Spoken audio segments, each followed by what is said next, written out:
A paz de Jesus, o amor de Maria esteja em vossos corações, da qual foste chamados a ser um povo no sua graça e paz, da parte de nosso Senhor e Salvador Jesus Cristo. Salve Maria Imaculada, sempre Virgem.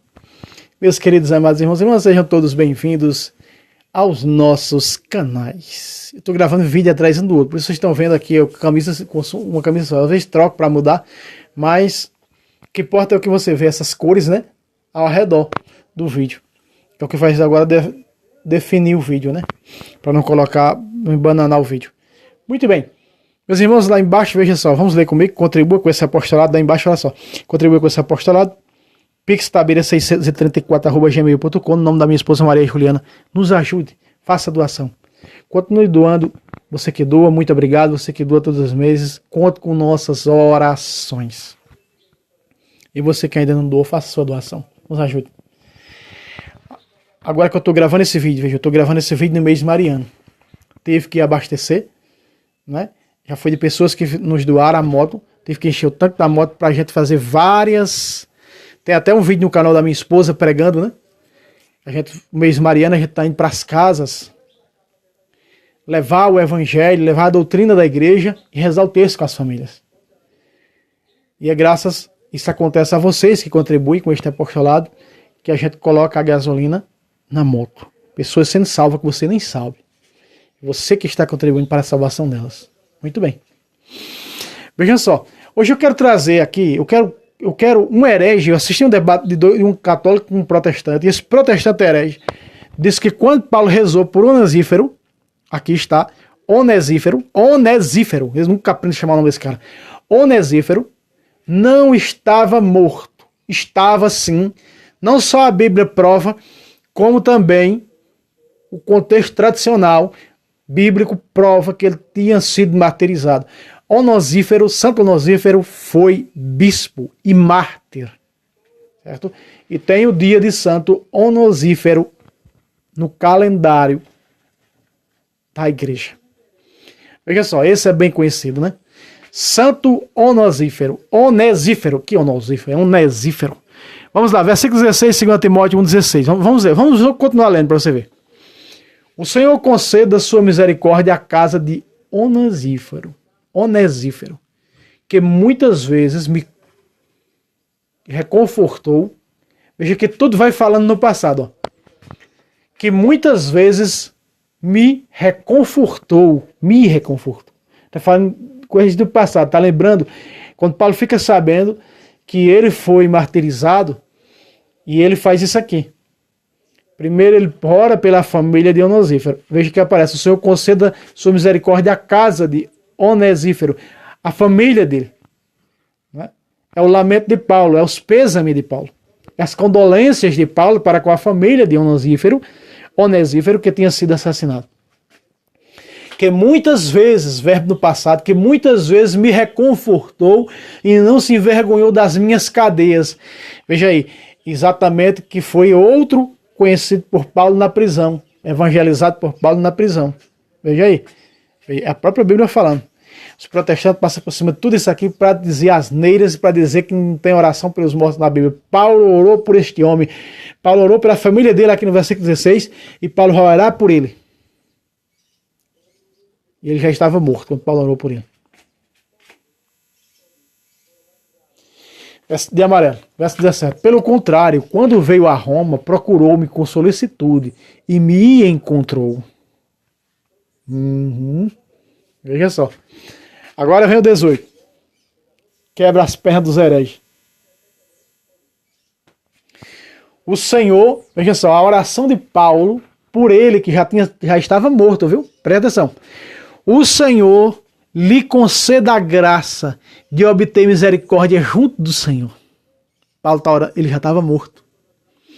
O Senhor lhe conceda a graça de obter misericórdia junto do Senhor naquele dia. Sabes melhor que ninguém quantos bons serviços ele me prestou em Éfeso. Sabe, meus irmãos, nós só vemos aqui o verbo no passado. Esse verbo está no passado, é justamente ele tinha sido aqui, quando Paulo escreve isso aqui, quando Paulo fala isso aqui, ele já tinha sido martirizado. contexto tradicionalista bíblico comprova isso. E eu vou mostrar que mais na frente as cartas não eram escritas num dia só, não. As cartas demoravam para serem escritas. Começava ali num capítulo, né, foi colocado esse capítulo, né, pela igreja, mas ela era demorada a escrever. Se escrevia, por exemplo, um capítulo, sabe-se lá quantos anos depois escrevia outro capítulo, e assim ia escrevendo. Não era escrito assim num dia não, tá? E aí em outra saudação mais na frente, que nós vamos ver agora, de São Paulo,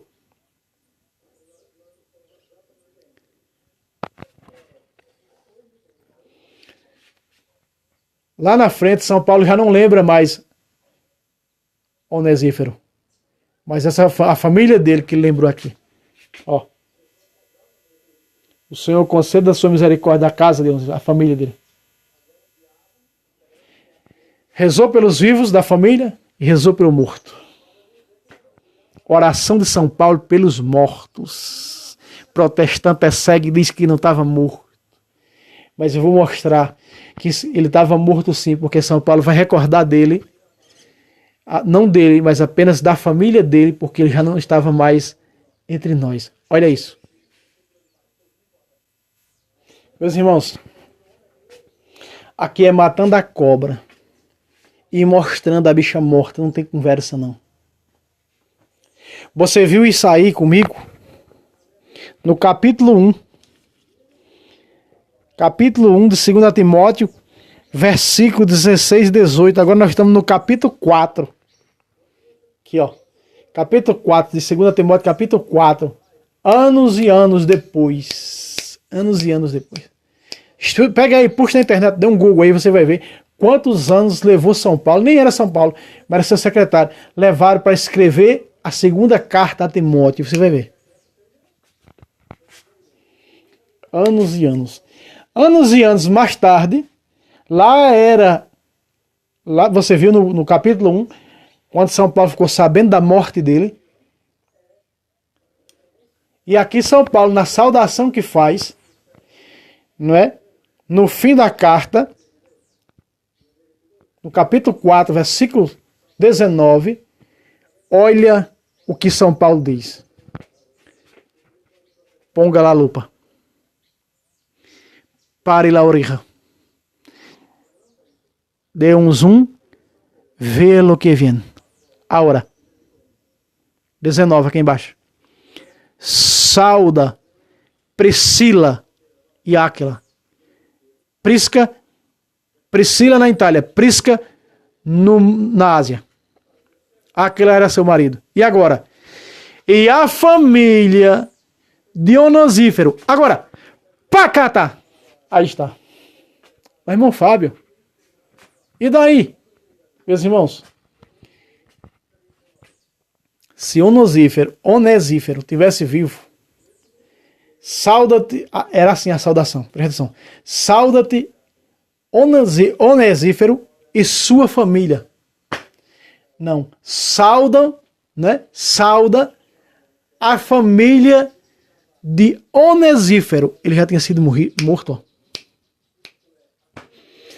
A família de Onesífero. Veja só. Você viu comigo lá, foi quando ele ficou sabendo que ele foi martirizado. E aqui, tempos depois, já mostra que ele não está mais. Porque só tem o quê? A família dele. Que alojou Paulo. E ele era celibatário. A família dele, que ele convivia com pai, mãe, irmãos e irmãs. Onesífero era celibatário. Todos esses membros da igreja eram celibatários. Todos esses consagrados, todos esses personagens que a gente vai estudar sobre eles, esses personagens bíblicos, e que tem o contexto histórico falando deles, eles eram celibatários. Achei engraçado outro dia que um irmão disse assim pra mim, disse, engraçado. Agora eu venho falar que Lino foi o segundo papa da igreja. Quando eu frequentava a igreja protestante, um amigo meu disse para mim, quando eu frequentava a igreja protestante, ele dizia que Lino era apenas um estudante das escrituras. não conhecem o contexto histórico bíblico, não conhecem que o contexto histórico bíblico fala daqueles personagens. Nem de todos, mas de uma grande maioria fala. Fala, e aqui está Paulo canonizando ele. Paulo canoniza falando de suas boas obras, o quanto ajudou, não se envergonhou de suas prisões, de suas cadeias, de seus ferimentos.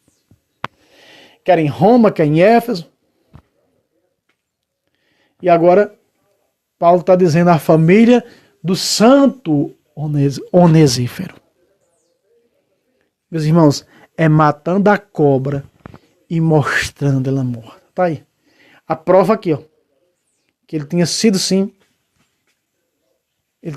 morto. Esse pastor, no debate com o católico, disse que Onesífero estava vivo. Onesífero não morreu. E aqui está dizendo, a família de Onesífero. Por quê? Porque Onesífero tinha realmente sido assassinado, quando São Paulo fala no capítulo 1. Pacata. Meus irmãos, Deus abençoe vocês, se inscreva no canal. Venha comigo para essas apologéticas, para esses ensinamentos. Buscando a verdade pelas Escrituras, porque é uma das colunas da Santa Madre Igreja. 1 Tessalonicenses, capítulo 5, versículo 20 diz: não desprezeis as Escrituras. Aqui nós não desprezamos as Escrituras, porque ela é uma das colunas da Santa Madre Igreja. Certo? Que nós buscamos levar para você o conhecimento das Escrituras, para você ser um católico instruído na verdade. E aqui nós buscamos isso aqui, o nosso apostolado, trazer mesmo pelas Escrituras para que você não seja enganado, porque as heresias atuais enganam com Bíblia os que não conhecem de Bíblia. E o cara que chegou num canal desse, acompanhando essas apologéticas, eu duvido ser enganado. Aliás, essas apologéticas têm tirado muitos do protestantismo, que nem nosso irmão Manuel, lá do Rio Grande do Norte, né? Testemunho que deu o que falar, um testemunho pequeno, mas que revolucionou, né, o Brasil, quando ele disse que estava nas seitas protestantes, quando encontrou um dos meus vídeos, que eu nem me lembro mais, tem mais ou menos uns 3 anos atrás, quando encontrou um vídeo meu, e esse vídeo, na força do Espírito Santo da Imaculada, o tirou das seitas, tornando-o um católico praticante. Do mesmo jeito, Lucas Souza, que com os tios já estava nas seitas, mas estava nas seitas porque não acreditava no purgatório, achava que o purgatório era uma invenção da igreja. Encontrou um vídeo meu aqui no YouTube falando do purgatório, que o tirou das seitas e o tornou um católico praticante. E assim foram muitos. Há várias irmãs também que dão testemunho aqui, há vários testemunhos durante esses 3 anos que completamos evangelizando aqui pelo YouTube. São muitos os testemunhos, né? Quantos testemunhos de católico IBGE? Que de pessoas que dizem, eu era católico IBGE, né? Outros dizem assim, eu estava frequentando o espiritismo, mas esse vídeo seu agora, ele... Não é? E até mesmo protestantes. Para você ter uma ideia, quando eu estou gravando esse vídeo aqui, há 3 dias atrás, um protestante, eu fui olhar o canal dele, ele é protestante. E ele chegou num vídeo meu e disse, eu quero que você me dê as passagens na Bíblia que fala do purgatório. Eu peguei e coloquei, coloquei em Macabeus, coloquei em Mateus, coloquei em Lucas, coloquei em Coríntios. Eu digo, bom, se for protestante para rir de mim, para falar alguma coisa, eu vou bloquear, esperar a resposta dele. Aí ele disse, voltou lá, agradeceu, disse, muito obrigado, eu vou estudar essas passagens sobre o purgatório na Bíblia. Um protestante. Meus irmãos, e é quando você contribui, que faz com a apologética dessa, chega a essas pessoas para salvá-los. Você está salvando elas também. Deus abençoe vocês, meta o dedo no like. Até a próxima vez, se Deus quiser. Salve Roma, salve Maria Imaculada, sempre virgem.